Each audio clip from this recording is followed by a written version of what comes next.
Ipinagbebenta na ang sports car na Chevrolet Corvette na pagmamay-ari ng aktor na si Daniel Padilla.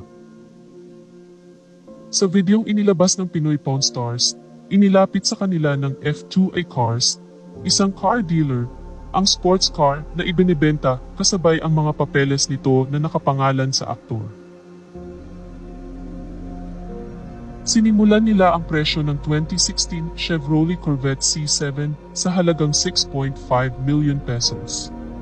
Tinawaran ito ni Boss Toyo hanggang umabot sa 5.8 million pesos. Ito raw ang kauna-unahang nabiling sports car ni Daniel at ayon pa sa kanila ay ang dating magkasintahang Daniel at Catherine ang talagang may-ari ng sasakyan. Saad pa ng mag-asawa ay naroon ang ilang memories ng dating magkasintahan kaya siguro binibenta. Nang tanungin ni Boss Toyo kung bakit binibenta saad ng car dealer ay baka ay sawa o retired na si Daniel sa sasakyang na iyon sapagkat marami pa naman siyang ibang sasakyan. Hindi naman nagkasundo ang dalawa sa presyo kaya hindi ito nabili ni Boss Toyo. Ilang Facebook pages din ang nagpost ng sasakyan upang ibenta at hanggang sa kasalukuyan ay mababasa pa ang mga post na nangangahulugang hindi pa nabibili ang naturang sports car.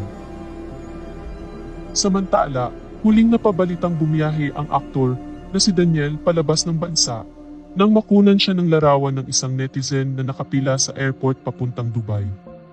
Mag-isa lamang raw itong lumipad patungong United Arab Emirates. Napakomento naman ang ilang netizens sa pagbibenta ng sports car na pagmamay-ari ng dating magkasintahan. Saad nila ay unti-unti na ngang ibinibenta ang mga properties at investments na pagmamay-ari ng dalawa upang paghatian. Dagdag pa nila ay talagang wala ng pag-asa pang magbalikan ang dalawa dahil dito.